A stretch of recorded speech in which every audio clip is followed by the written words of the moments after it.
Alright, hey guys, so I know it's been 4 or 5 days since I've done a video, and to be frankly, I honestly haven't had anything to do a video about, and still pretty much don't. But this is a good idea. It's not complete yet. I'll get to it later. I was using for the Predator engine. I was just running it in here. But don't worry, I had the door cracked, so I was being a little bit safer. Okay, so my first idea is I know it works because I just did it earlier before I left for the day. As you can see, it's dark now. It's about 4:15-ish. Before I left, I got this up really hot. I love running this at full tilt for like ever because the exhaust eventually shoots flames and gets really hot and red, and it's a really cheap motor. I just like to test their strength, so had that running. And I didn't have enough time to let it cool down outside, so I just left it right there by the door and shut all the doors and stuff. And I just got out here about a half hour ago. It kept it so warm. It was like ridiculously warm in here. But that's not really the purpose of the video. As you can see, this pipe right here. So I got thinking last night, seeing all these car dynos and stuff, they have these big suction pipes that go outside. So what I was thinking is this winter, of course it's already cold, there's snow on the ground. It's already cold, but it's not as cold as it will get later in December and January and stuff in the winter. So what I am going to do is wheel this close to the door, not on the video. Wheel this close to the door. I'm going to cut this a little bit wider so it goes right on there. And I'll duct tape it right to the exhaust. And I'll shut the door on the other end, and it'll stay warm in here while this bike is running, and I won't smoke myself out because it's a two-stroke and carbon monoxide and stuff. There you go. Anyway, smoke and crap will go out the door. It's plastic, but I wanted one of those dryer pipes, the foil pipes used for a dryer vent. But this works because I was just walking around earlier and I saw this on the side of my shop over on the other side of this wall outside. I saw that there and I'm like, hey, I bet that'll work, and I don't have to go to the hardware store and spend $20 on something dumb. That's only half the idea. The second half is that, of course, after Christmas, maybe I'll have a little bit more money, and most of the way I get my money during the Christmas season, the winter, is snow shoveling and snow blowing. Should have a little bit of money, so I'll buy a cheap motorcycle stand. Like, not one of the nice ones, just one of the ones you put under it and push down on the pedal and it raises your bike up off the ground a little bit. I knew that was gonna happen. I'll buy one of those and then I can actually run this thing and spin the back tire and stuff inside.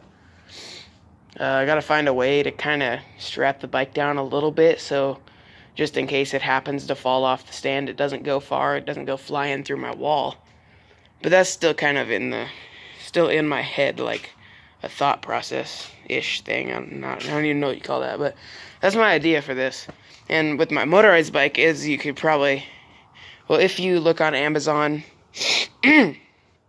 sorry, the cold weather. I don't have a cold or anything, it's just giving me like runny nose and stuff. And on Amazon, they sell stationary bike kits where it's just like a stand thing that you put right here, and then it raises your bike tire up so it's off the ground, and then you can just pedal indoors. Well, I figured something out over watching a YouTuber called Cooter's Carport. He's a motorized bike guy. He has cars and stuff. I've been watching him for a couple years now, and that came out wrong. I've been watching his YouTube for a couple years. He welded up a stand for a motorized bike like this, and it was pretty cool, and I think I can do the same thing. Except I'll just buy one for the cheapest ones are like $40. So basically, then I'll connect this pipe to there, or I might even take it. This is going to seriously break off sometime, because it's not even on there very good. As you can see, it wiggles. After every ride, I have to tighten these head bolts. So hopefully the head bolts don't break. I really wish I could just go around the neighborhood straight piping all the time, because it just sounds good to me, but did that for a few days with this pipe, and my neighbors don't really like it. So if that breaks off, I'm either saying screw it, I'll go with this pipe around the neighborhood, or I'll go with the other one with the end cap off, because it's not ridiculously loud, but it kind of sounds good. And it's actually, with the end cap off on that one, is when I got my top speed, which was 31.2. With this, 38.2, sorry. With this, it goes 30, 32 when there's no wind. And that's maxed out. And it doesn't rev a lot, so this is keeping quite a bit of back pressure, which is making it harder to start in the winter, because there's more compression in the engine. Like, actually, a fellow YouTuber, well, he just watches my channel evidently, commented on one of my videos, the motorized bike stock muffler upgrade, earlier today, and he said that, which I kind of somewhat knew but not, said that the straight pipe creates more power, which I knew, and then it sends less compression to the engine. So of course lower compression means higher RPM, more power.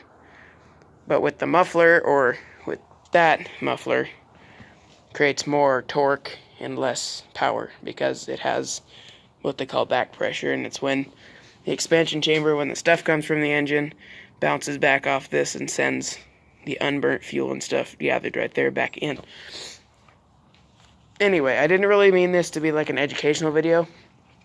I was just telling you guys what I'm going to do. And I think that's about it for this video. Probably not going to have another one for a while, because I don't have much to do a video about. I cleaned the air filter for the Suzuki. Actually started it yesterday, and halfway after it was warmed up, I'm like, oh, that's not good, and I don't have an air filter on it because that air box is really dirty. So I'm hoping it didn't suck in a whole lot of crap.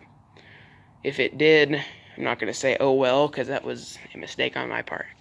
What I was doing earlier today, as y'all know, I bought a truck. We went up to a lake nearby, Newman Lake, and it had a little dirt road on the back. My mom took me up there, and I learned how to drive the stick shift truck. And it was pretty fun. It was a lot easier than I thought it would be. It's basically just like a dirt bike, except the clutch is on the ground and the shifter is up here. Instead, here, the clutch is up here, shifter is down there. Anyway, that's what I did. Haven't mastered it, but I feel I'm pretty good at it, better than most people my age would be. But I think that's just because I've rode dirt bikes and stuff for a couple years, so, well, a little over a year. Anyway, that's about the end of this video. I didn't want to make it super long or anything, so